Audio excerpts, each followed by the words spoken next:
Hello everyone, welcome back to my channel. This is Harish Gangwar और आज आपके लिए लेकर आया हूँ यूपी बोर्ड क्लास 10th की इंग्लिश की बुक से एक चैप्टर सरमन एट बनारस। इसके बारे में बात करेंगे और इसके हम शॉर्ट क्वेश्चंस एंड आंसर्स आज लेकर आए हैं। आगे बढ़ते हैं और आगे बढ़ने से पहले सभी लोगों से वही रिक्वेस्ट दोहराना चाहता हूँ कि जिन लोगों ने अभी तक चैनल को सब्सक्राइब नहीं किया है या पहली बार देख रहे हैं तो कृपया चैनल को सब्सक्राइब कर लें, बेल आइकन को प्रेस कर लें, जिससे आगे आने वाली सभी वीडियोज़ की नोटिफिकेशंस आपको सबसे पहले मिलेंगी और सबसे पहले आप उसे देख पाएंगे। तो चलिए शुरू करते हैं।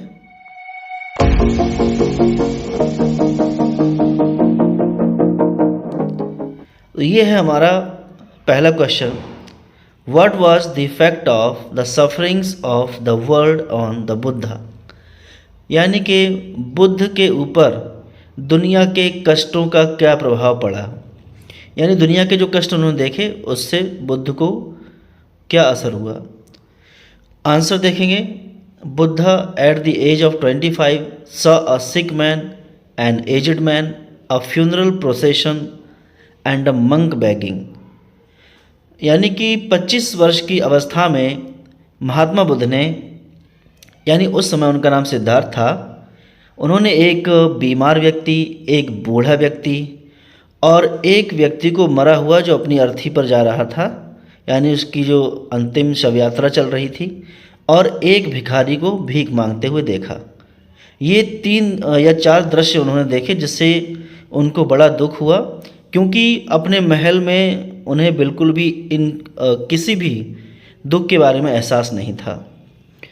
These scenes moved him so much that he renounced his kingdom and went out into the world to seek enlightenment, यानी इन दृश्यों ने उन्हें इतना ज़्यादा प्रभावित किया कि उन्होंने अपना किंगडम रिनाउंस कर दिया, यानी त्याग कर दिया, और वह दुनिया में घूमने के लिए गए जिससे कि उन्हें एनलाइटनमेंट प्राप्त हो, यानी कि एक ज्योति प्राप्त हो, बुद्धि प्राप्त हो।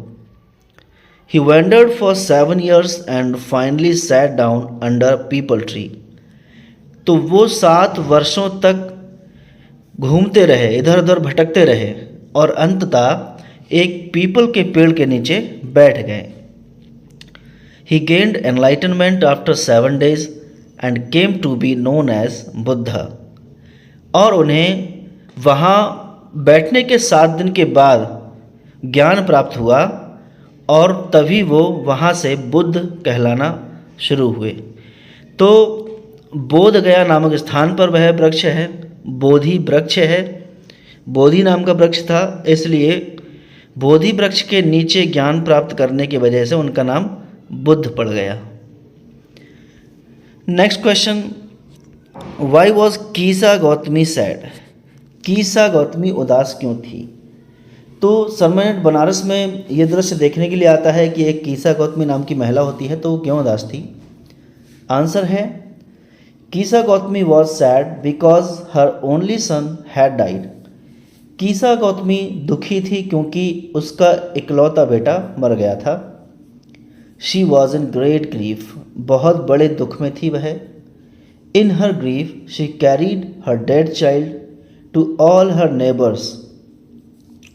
तो वो इतनी ज़्यादा दुखी हो गई कि अपने मरे हुए बच्चे को सभी पड़ोसियों के घर में लेकर घूमती रही, आस्किंग देम फॉर मेडिसिन, कि कोई ऐसी दवाई मिल जाए कि वो पुनर्जीवित हो जाए।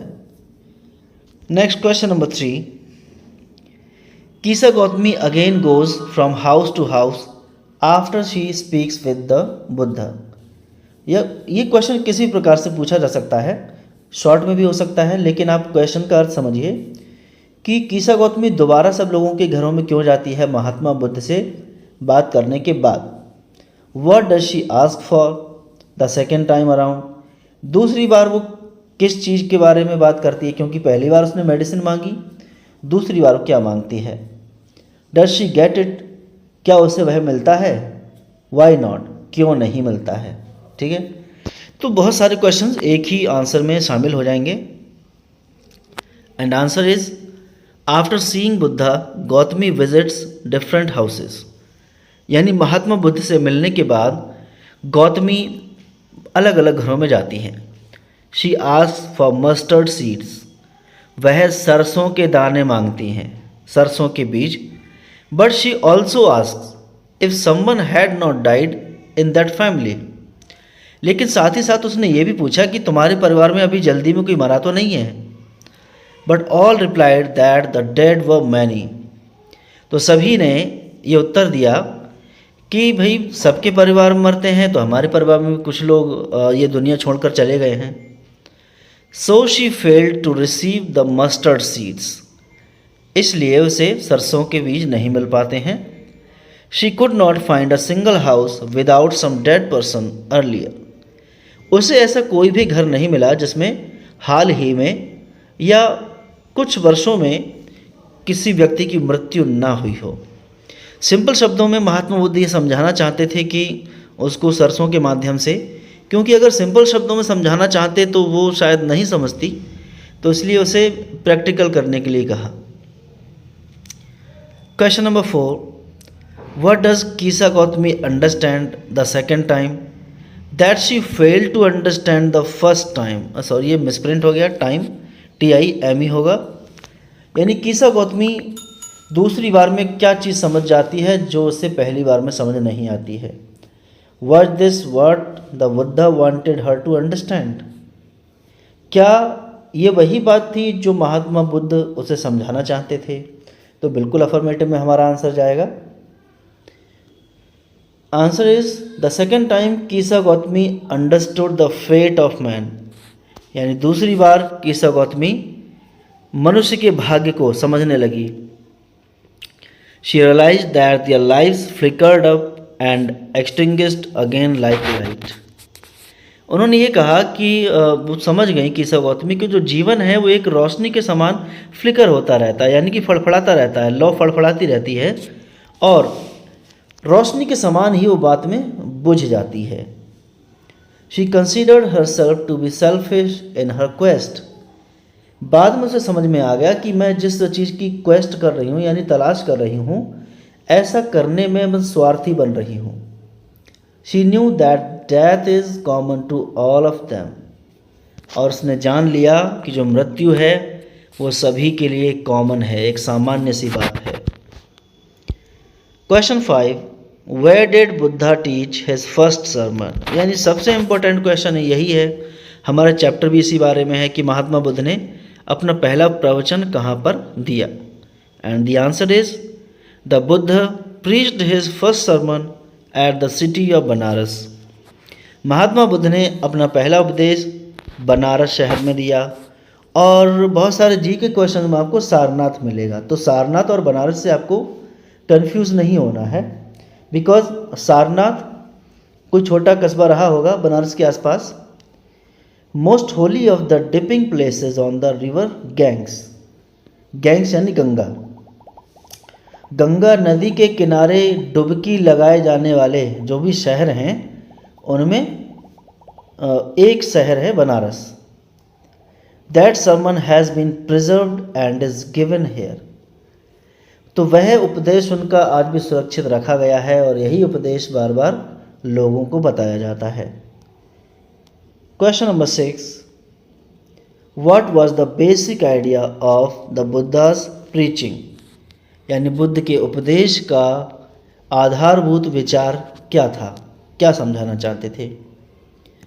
And the answer is the basic idea of Buddhas preaching is that death is the ultimate truth of life.